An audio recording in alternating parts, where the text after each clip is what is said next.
No nii, head inimesed.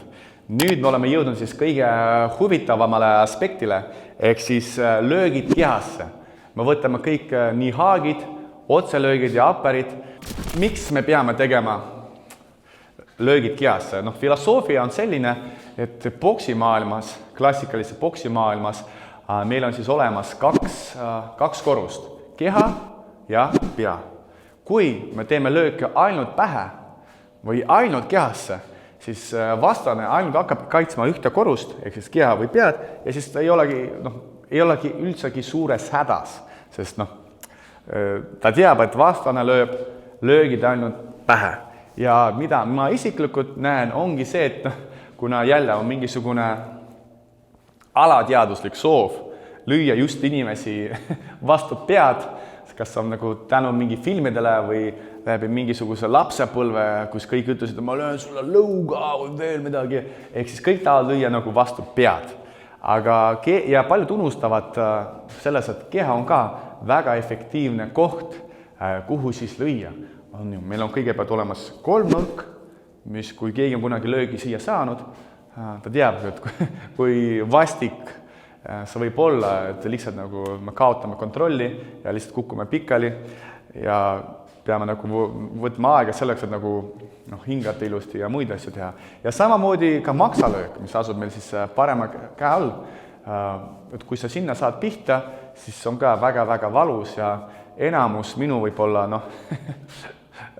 knockoutides lõppesid just maksalöögiga, sest ma olen vasakukäeline ja klassikalises boksis, head treenerid kohe õpetavad iga vasakukäelis lüüa maksahaaki, sest maksahaak asub täpselt, vasak käsi asub täpselt vastase parema külje juures. Kui me lööme näiteks vastane on meil siin, tema maks on siin, siis ilusti see käsi lendab siia.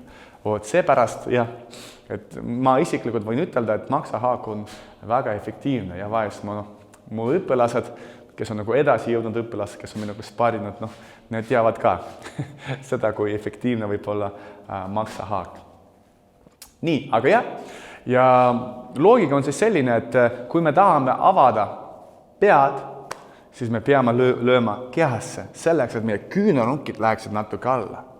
Kui me tahame avada keha, siis me peame rohkem lööma pähe selleks, et vastane paneks käed rohkem ülesse ja avaks meie keha. Ja just töötades läbi nende kahte korust, me saamegi jälle tekitada vastasel seda kahtlust, et tema käed alati liiguksid nii ette kui alla, sest väga vähesed poksijad üldse poksimaailmas oskavad teha niisugust head plokki, mis kaitseks nii nende pea kui ka nende keha, sest meie käed ei ole kahjuks nii pikad, keegi oskab ka, aga need poksijad ei ole nii palju ja muidugi, kui sa ainult kaitsed isegi efektiivselt, siis sa ei saa ei kogu punkte, sest kõigepealt boksis sa võidadki ainult siis, kui sa saad lööge pihta. Alustame siis võib-olla kõige keerulisema löögiga, see on siis jab kehasse, ehk siis löök esikäega, sirgelöök, otselöök esikäega kehasse.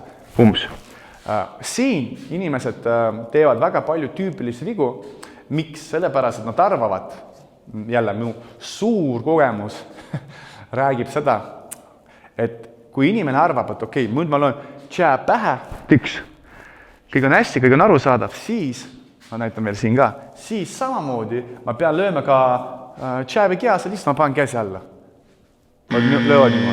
Löövad niimoodi. Ja mis siis saab?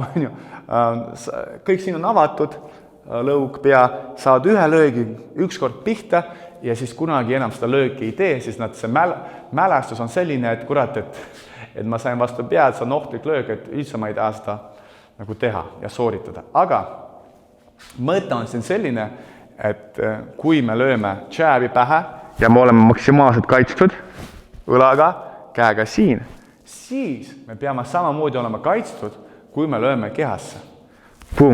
Ja kuidas seda saavutada? Eesmärk on et meie õlg kaitseks meie lõuga, kui me läheme alla. Ja siin kõige kergem arusaamine on siis selles, et kui vaadake, kui mu lõug läheb, kui minu õlg jääb siia lõua juurde, siis ma tahangi et see jääks, kui ma lähen kehasse, on ju. Aga kuidas seda teha niimoodi hästi, kuidas teha niimoodi efektiivselt, siis minu eesmärk on teha niimoodi, et mu keha selg, ehk siis jah, tema läheks natuke pooleks, nagu raamat natuke pooleks. Ehk siis ma seisan siin ja siis ma lähen tõks, näete, ma lähen pooleks, aga ikkagi ma saan teha efektiivset lööki, kui ma tahan, ma pärast võin teha pikenduse ja siis siin ma ei karda pihta saada. Kõigepealt me peame keskenduma ja vaadake meie tagumik läheks natuke kõrvale. Kui me teeme jab pähe, me astume lihtsalt ette, pum.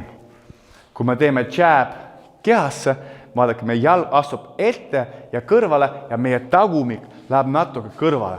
Et siis tänu sellele ma saan nagu minna ilusti pooleks. Sest paljud teevad isegi õigesti, aga nad teevad vot niimoodi. Jälle, väga ebamugav, see on mingisugune karate stiil. Vot niimoodi. Et ütleme niimoodi, et ebamõnus, me ei suuda seda lööki teha nagu tugevaks. Aga eesmärk on ju, et me samamoodi suudaksime vajadusel meie tervet kehamassi panna siis selle esilöögi sisse. Pum! Ja selleks tagumik läheb natuke taha, keha läheb natuke pooleks ja me oleme ilusti kaitstud. Pum! Ja siis me teeme töötan, jab siia, pum! Näete? Pum! Ja teine asi on võib-olla see viga, et mis kohe tuleb siin, et kuna alguses on hirm teha seda lööki kehasse, eriti siis, kui see on kohtumislöök, kui keegi lööb meile jab pähe, siis me üritame teha jab kehasse, see on väga loogiline, on ju, sest vastasel keha on siis lahti, siis paljud inimesed nagu teevad seda lööki, aga nad jäävad niimoodi, tagumise jala peale jälle. Ja siis see löök ei ole kõigepealt tugev, ei ole efektiivne ja teiseks me paneme iseennast ebamugavuspositsiooni, siis siit me ei saa juba pikendada. Aga kui me läheme ilusti esijala peale siia, siis me saame ilusti pikendada löök ka. Ja see on tegelikult väga populaarne kombo, kui me liigume kehasse ja siis pikendame lööki pähe, kas siis parem sirge pähe või siis big haak pähe. Vot, seepärast jah, et mäletate, eesmärk jab kehasse selline, et õlg oleks lõua juures ja seetõttu me peame panema selg kokku. Pum! See tagumik läheb natuke siia külje peal taha. Pam! Siis me torkame sisse. Ja siis, kui me teeme niisugust paar löögi, saame pihta, siis meie vastane hakkab meiega arvestama. Üldse, miks on oluline teha tugevaid lööke? Sest just see löögi tugevus annab vastasele informatsiooni selleks, et meiega peab arvestama. Kui meie löögid on nõrgad, isegi siis, kui me saame pihta, ma ei tea, 50 lööki ja kõik on need nõrgad, siis vastane ei tunne hirmu. Ta läheb nendest löögist lihtsalt läbi ja lõpuks jõuab oma tugeva löögiga vastu meie pead või vastu meie keha. Kui meie löök on siis ikkagi tugev, siis ta paneb tähele, okei, seda lööki ma ei tahaks rohkem pihta saada, isegi vastu keha. Sest tegelikult, mis teevad taktiliselt rohkem kehalöögid, nad teevad seda, et nad väsitavad meie vastase nagu lihtsalt füüsiliselt ära. Sest mõelge, et kui teile visata kogu aeg mingisugune topispall vastu keha, on ju, vastu kõhulihased, siis te peate alati minema pingesse. Ja mida rohkem pingesse me lähme, seda rohkem me väsime ära. Ja seetõttu see on pigem niisugune taktiline aspekt ka, kui me lööme kehasse, vastane läheb pingesse, rohkem paneb käed alla ja rohkem, kui ta väsib, ta avab oma pea. Ja siis, me tulistame juba pähe. Nii, nüüd lähme parema sirge juurde kehasse. Siin on naljakas või mitte, kõik on palju kergem, sest kõige kergem versioon, kuidas saada aru, kuidas me peame tegema parem sirge kehasse, on lihtsalt klassikalise kükiga. Ma näitan. Ehk siis, käed on meil siin üleval, pumps. Ja kui me oleme parem sirge siia, siis minu eesmärk on jälle saavutada seda, et minu lõug oleks kaitsud õlaga. Sest kui ma lähen, vaadake, niimoodi jälle alla, ma saan kohe pihta ja siis ma kunagi enam seda ei tee. Seepärast siin tuleb appi meile klassikaline kükk, ehk siis vaadake kükk, pumm, ma teen lihtsalt kükki. Ja samamoodi, kui ma löön siia pähe sirge, jalg on sul lõppfaasis sirjutatud lahti, siis nüüd ma lähen kehasse ja vastupidi, ma teen kükk, päh. Näete? Ja lähen, kui ma visualiseerin, et näiteks vastane teeb jääbi, pumm, siis ma lähen samal ajal läbi kükiga, lähen alla, pumm, ja siis ma löön ilusti pihta, näete, liigun, kükk.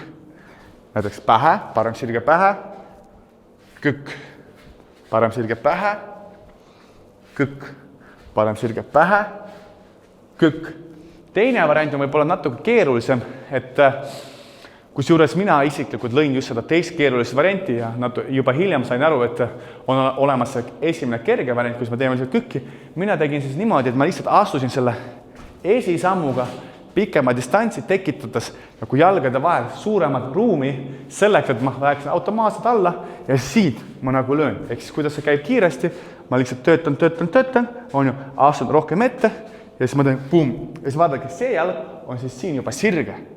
Kui esimesel variandil ma teen kükki, pumm, ja see jalg on siis nagu kõver, siis teisel variandil ma teen suurema sammu ette, pumm, ja siis löön kehasse. Tavaliselt. Mis variant on parem? Et see tuleb kuidagi loomulikult ise nagu välja. Kellelgi tuleb see esimene variant, loomulikum välja. Kellelgi tuleb see teine variant välja paremini. Ja samamoodi teen külje pealt siin veel. Jääb pähe, jääb kehasse. Näete, esijalg ja mu tagumik on ju, see on siis nagu see vahe. Jääb siia, pähe, jääb kehasse, pumm, lähen kokku. Jääb pähe, jääb kehasse. Asun rohkem ette, rohkem kõrvale, tagumik läheb taha. Ette ja kõrvale. Ette ja kõrvale. Need on siis põhiasjad, kuidas me saaksime siis selgelt aru, mis on see vahe ja kuidas me saaksime õppida õigesti teha nii otsalööke, nii jääbi pähe, nii jääbi kehasse, kuid ka paremat sirge kehasse.